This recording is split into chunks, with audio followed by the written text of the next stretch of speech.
Thank you, Madam Speaker. I ask unanimous consent that all members have 5 legislative days to revise and extend their remarks and include extraneous materials on the subject of my special order. Without objection, so ordered. Thank you. Madam Speaker, Democrats have enjoyed unilateral control of Washington for the last 17 months, and we all know the results. Record inflation, soaring gas prices, unhinged crime in our cities, and uninhibited illegal immigration.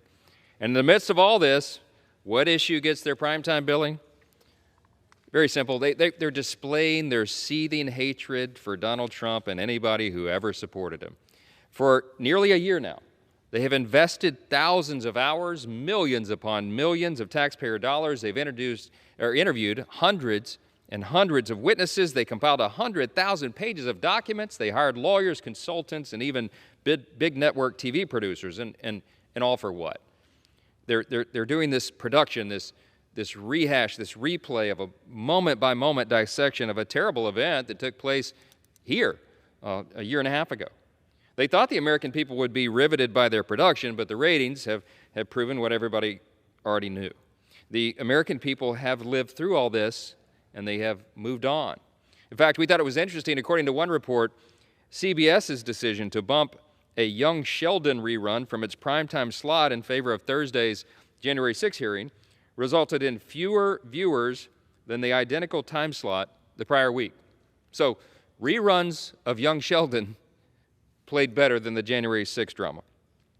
The American people have moved on. They have moved on to caring about things that actually affect their daily lives. Look, the criminals involved in January 6th are being prosecuted. Lessons about Capitol security were learned here. We'll never know the true facts about all that, of course, because Speaker Pelosi's partisan committee will not look into why we didn't have adequate security here. But the Senate produced a bipartisan report on all these events a year ago. The truth is, the Democrats could hire an army of broadcast media executives and specialists to try to boost their ratings, but it will not change the simple facts. The election this fall is going to be about 3 things. It's going to be about inflation, immigration, and incompetence. The staggering levels of incompetence that the Democrats in charge of Washington put on display here every single day. And if the Democrats want to reverse their political fortunes, they need to reverse their policies. But we all know, of course, they refuse to do that.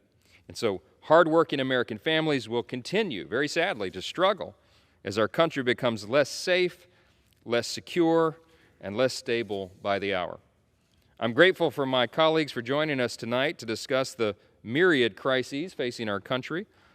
They're all taking a back seat to the Democrats' reality show, but we think it's important to point out to the American people the realities here, the true realities of what's happening and what we're facing as a country, these unprecedented challenges.